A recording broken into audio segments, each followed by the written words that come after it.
Boa noite, meus amigos. Hoje um ambiente um pouquinho diferente, estou gravando de celular, mas é uma coisa muito importante. Nós vamos falar sobre quanto e como cobrar o serviço que você presta. Mas antes de a gente falar sobre isso, você já se inscreveu no canal? Já se inscreveu nas nossas mídias sociais? Então faça isso, dê um clique aí, aperte o botão de se inscrever, aperte o sininho. E não esqueçam de ver a live que a gente fez há 2 ou 3 dias atrás com o Abel Cléry. Foi muito legal sobre o futuro que está chegando aí de carro elétrico. Bom, meus amigos, uma coisa que eu escuto muito as pessoas perguntarem é sobre quanto cobrar e como cobrar. E eu percebo que existem muitas coisas que são falhas no entendimento do que é o preço e do que é o valor que o cliente reconhece. Vocês sacam isso? Então vamos lá, vamos entender isso aqui um pouquinho. Eu fiz algumas anotações aqui para não esquecer de nada. Esse é um tema muito importante para a sobrevivência de qualquer oficina mecânica, de centro automotivo, de autoelétrica. Primeira coisa que eu queria lembrar a você é o seguinte, uma reflexão. Você se preocupa em fazer cursos técnicos de mecânica, fazer cursos técnicos de multímetro, de osciloscópio, de várias coisas. Perfeito. Só que quando você abriu a sua empresa, a sua oficina, você tornou-se um empresário, tornou-se um empreendedor. E como que você se capacitou para trocar esse negócio? Você fez algum curso de gestão, de administração, para entender os conceitos básicos? Ninguém aqui está dizendo que você tem que ser um administrador de empresas profissional, mas um mínimo básico é necessário que você conheça. Afinal de contas, agora você é um empresário e precisa fazer gestão do seu negócio. Bom, e quais são esses conceitos básicos, muitas vezes, que as pessoas esquecem? Dentre os vários, um dos principais é a diferença entre preço e valor. O cliente nunca paga por preço, ele paga por valor, né?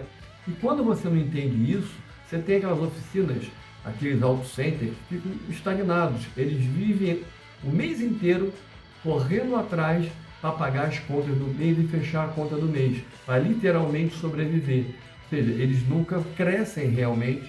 Por quê? Não é que eles não são bons tecnicamente no que fazem, mas eles não são bons em gestão. E isso é uma falha que impede de você crescer realmente.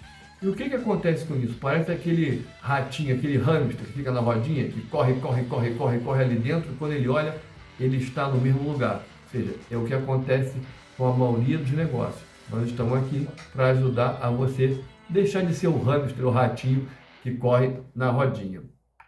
Bom, primeira coisa, como colocar o preço no serviço? A primeira coisa importante entender aqui, gente, é como vocês apropriam, né, os custos. Você tem custo direto, você tem custo indireto, né? E você tem uma coisa que você tem que aprender a classificar, que é pouco falado, que é o capital intelectual. Gente, o que é o capital intelectual? Calma, a gente vai entender já nessa história. Vamos lá, prosseguindo aqui. Qual é a diferença entre preço e valor que o cliente paga? O preço é aquele valor que você chega a partir de um cálculo matemático. Existem várias maneiras de precificar, né? Você pode levar o lucro como parte de custo, é estranho, mas matematicamente, técnica de precificação, você pode levar o lucro como parte de custo. Você tem que levar tributos, tem que levar folha de pagamento, tem que apropriar 13º, férias, prováveis rescisões. Se você mandar alguém embora, tem que levar em consideração os 40% do FGTS. Tudo isso, uma série de outras coisas, são levadas em considerações de modo que você chegue ao preço que você tem que cobrar para cobrir seus custos e ter o lucro que você pretende. Mas esse não é necessariamente o preço que você vai cobrar de hora para o seu cliente. Não necessariamente. O seu cliente paga, na verdade, pelo valor reconhecido, pelo valor agregado. Poxa, Paulo, como é isso? É muito simples.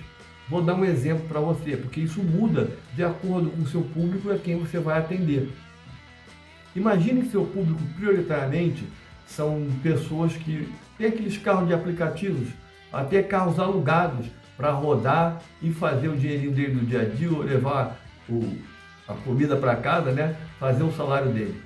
Para esse tipo de cliente, o principal para ele é a velocidade com que você entrega o carro de volta a ele, o veículo pronto, porque aquilo é ferramenta de trabalho do dia a dia.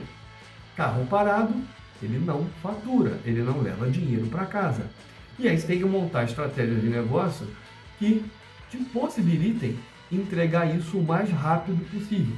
Ele vai ver valor naquele que entrega mais rápido. Então, pode ter até um lugar com preço mais barato, vai levar 2 dias, 3 para entregar o carro dele. Se você entrega em 24 horas ou no mesmo dia, ele vai estar disposto a pagar um pouco mais, porque ele está vendo um valor naquilo, ele vai ter a ferramenta de trabalho dele antes disponível para ele trabalhar. Esse tipo de cliente também, geralmente não está preocupado muito com a qualidade da peça. Pode ser peça de segunda linha.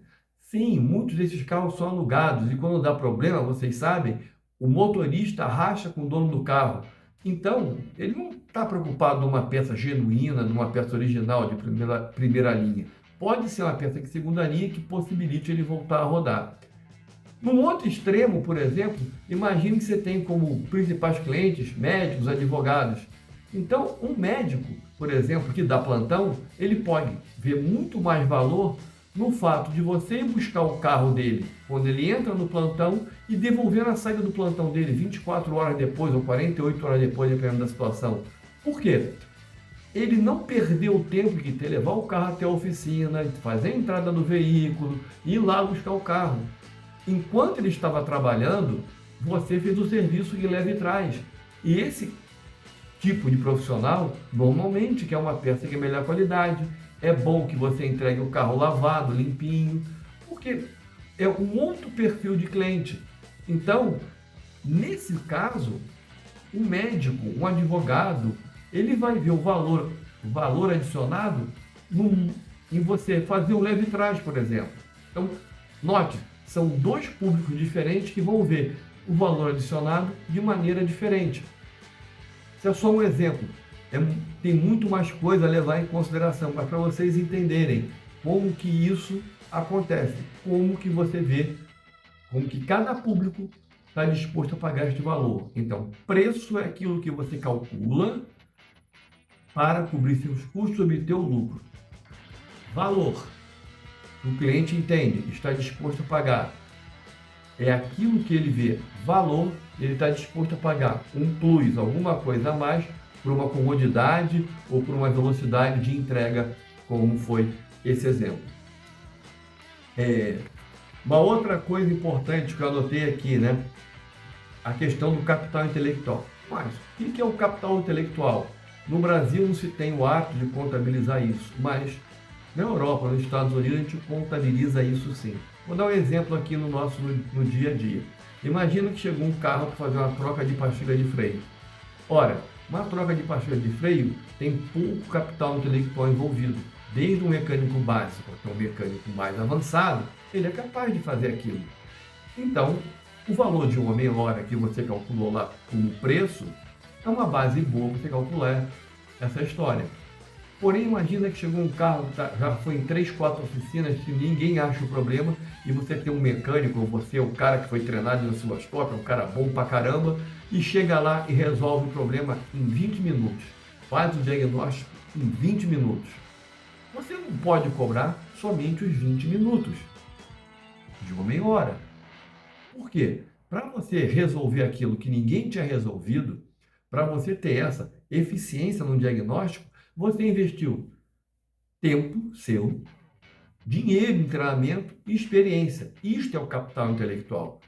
Então, este modo de calcular este tipo de serviço é diferente de um serviço onde tem baixo capital intelectual envolvido. Então, são 2 maneiras de precificar. Tem uma brincadeira que a gente faz nessa área, que diz que tem um avião parado há 4, 5, 6 dias, o avião parado é uma despesa danada, né? Porque ele se paga voando, aquilo é leasing, e ninguém resolvia. Chamar lá um mecânico experiente, mega, ultra fantástico. Ele chegou lá, em meia hora falou: faz isso, isso, isso e aperta aquele parafuso com esse torque. Aí fizeram, poxa, funcionou. Quanto é? Ele, $20.000. Pô, você vai me cobrar $20.000 para apertar um parafuso? Ele disse, não. Apertar o parafuso é $1. O resto tudo é pelos meus 15 anos de experiência e cursos que eu fiz para saber qual parafuso apertar que você não sabia 5, 6 dias. Isso é capital intelectual.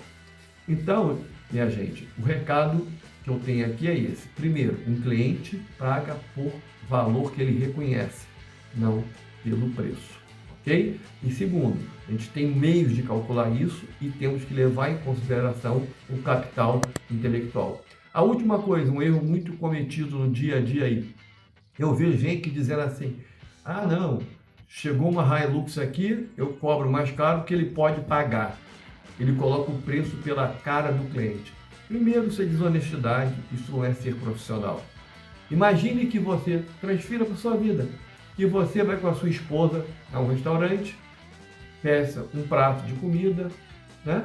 E na mesa ao lado senta uma pessoa que está vestida de maneira mais simples ou tem uma aparência mais simples. E o prato de comida é o mesmo, o restaurante é o mesmo. Só porque você está mais bem vestido, está acompanhando da sua esposa, da sua família, o garçom dá um preço maior do que para o outro que está vestido de maneira mais simples. Você se sentiria confortável? Você não se sentiria lesado? Como que você iria ver a imagem desse restaurante? Que está cobrando não pelo serviço dele, não pela comida, está cobrando pela sua cara. Você faz isso na sua oficina? Então pense como o seu cliente vê você. Bom, minha gente, era isso. Não se esqueçam de dar like, curtir, comentar. E o futuro chegou com a Auto Brasil Padrão. Saúde e paz para todos vocês.